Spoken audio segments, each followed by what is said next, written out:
So where the provision of services was helping to make for these apartments to be lucrative and to be appealing as a short-let or a short-stay apartment or vacation rental, this same service is now becoming the noose around these property owners' necks.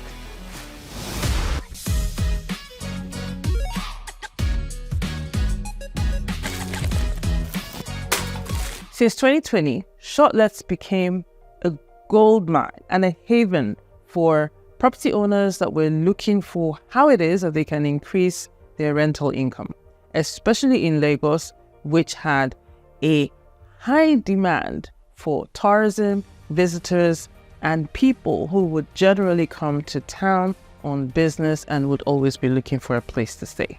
One of the reasons why properties like this or opportunities like this really flourished was the fact that, one, we were just coming out of a pandemic.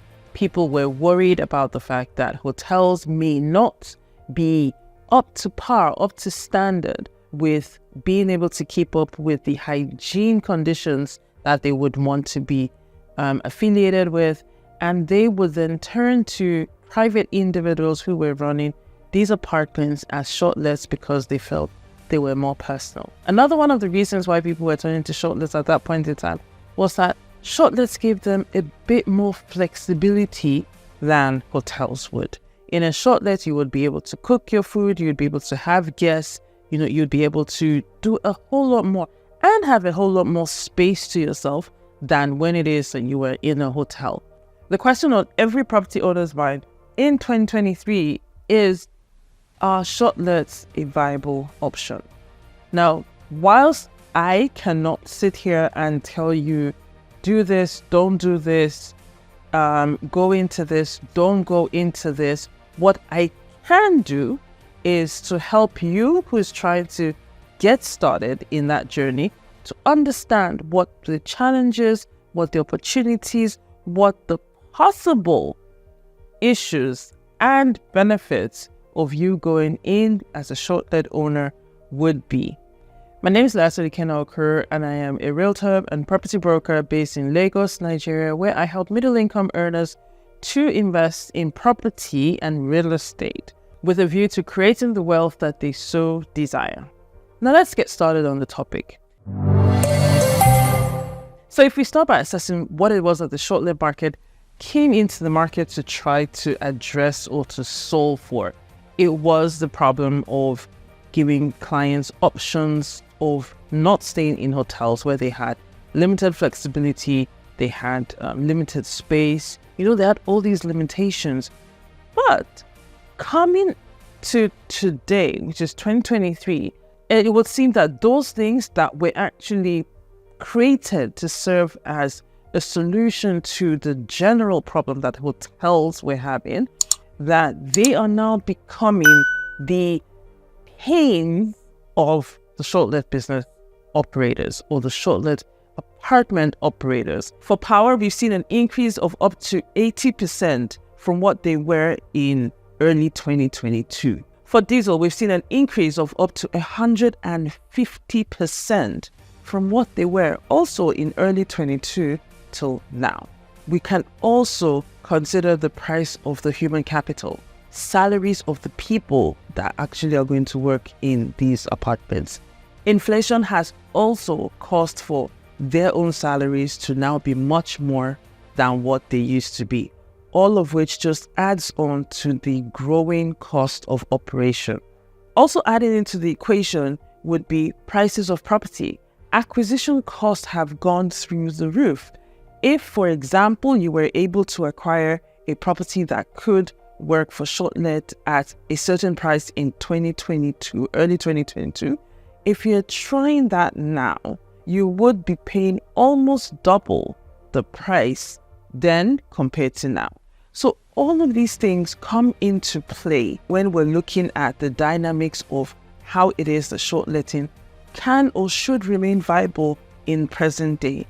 Would the numbers be able to allow for property owners to put out competitive rates affordable rates that people can even think about being able to pay or being able to afford. And let's not forget, inflation has played a general role on the prices of everything, which means that people even have less money to be able to play around with. And we're not really saying that the use of shortlets would be playing, but then it just reduces their disposable income that they would then be able to say, okay, yes, I could afford to do this or not. So if we look at it, people who are trying to get into the property market, into the rental market right now, come into the market with all of these odds stacked against them. Are these odds that you also want to acquire for yourself? So if you're a new property owner or you're starting out to invest in properties and you're thinking, should you do a shortlet? Should you not do a shortlet? How do you actually start to earn more money than regular rental and annual rental would give you? Then these are things that you need to be ready to solve for with your shortlet apartment. Number one, own your management process.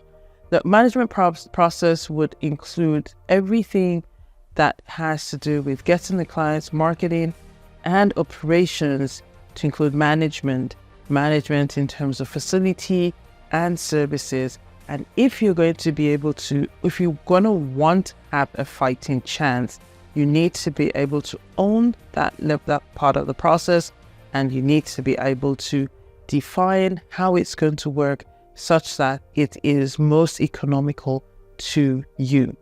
Another thing that you're going to have to come into the market ready to tackle would be the pricing wars. Because there's so much competition in the market due to the high supply of properties that are out on shortlet, and trust me, that number is going to grow. Reason being that so many developers who have built 1, 2, 3-bedroom flats or apartments or terraces have clients who have invested with them, and their mind is set on the fact that they are going to do a shortlet. So right now we have like a really high number of properties that are supposed to be coming into the market to solve for the housing crisis being planned for shortlet. So if those numbers definitely come to light, then you will understand why it is that I'm saying you should be ready for the pricing wars. Pricing wars are going to come and threaten to wrap your costs as low as possible, or you now start to have situations where if you're trying to gain new clients, the first thing that you're going to have to do would be to match the price that they're looking for. In matching the price that they're looking for, you would then be having the longer term discussion or consideration of, are you looking to keep this real estate investment for way longer than it is that your regular business is willing and able to do for you. Now, another point, and I think this is going to be one of the last points that I'm going to state in terms of why it is that you would or should reconsider or reevaluate your interest to run a shortlet, is the fact that currently spending power is largely depreciated. With all of the socioeconomic issues that are going on in our society, we are now having less and less people who have enough disposable income to want to have to stay in a hotel just for fun. What you're now having is that you're having people who are scheduled or who must stay in a hotel or a shortlet because they do not have the option. Now, if you are going to go into the market, then you need to find a way that you are going to be able to harness this category of people as a niche and make them loyal customers for yours. Now, another factor that you as a property owner who wants to go into shortlet is going to have to contend with would be the issue of location. With the ever-rising cost of properties right now, chances are that you're going to keep going further into areas that are newly developing with the hope that you are going to then satisfy the need or the interest for people to want to be in those areas. Now, if this is you, then areas that you are probably going to be located in currently would be areas that are slightly on the outskirts or in the newly developing areas that people are just getting used to. Yes, it probably will take a bit of time, and you would then find that people would also be interested to have them there. But if you are investing now, the question then becomes, will you be able to wait till that time when that demand will grow enough? So with all of these factors, you may just feel like, oh, but Lerato, you've just given so much doom and gloom around why I should not go into short letting with my property. What are my chances? What are my options? Options abound. If you can think about the fact that everything that people need with a property is to be able to have a roof over their heads, then options would not come too far-fetched for you. So at this point, the question then gets thrown back to you. Not in the same way that it came from you to us, but then in a slightly different way, where we're saying, are these issues, challenges, and situations that you think that you're going to be able to overcome and you're going to be able to contend with should you decide to go in as a shortlet owner? There are other opportunities that you could consider as a property owner that would still be helping you to earn more than the annual rent option would be willing to offer you, that you could explore. Our bet is that if you're able to do just a little bit of research into what it is, where it is, or how it is that the people that are going to be in these areas that you are investing in would be needing property may just come up. Our job will be to continue to bring to your notice such opportunities, such offers, such instances, and such data on a timely basis. Till next time when I come up with another video, which would either be exploring the market data, insights, or even just opportunities that are available in the market, it's bye for now.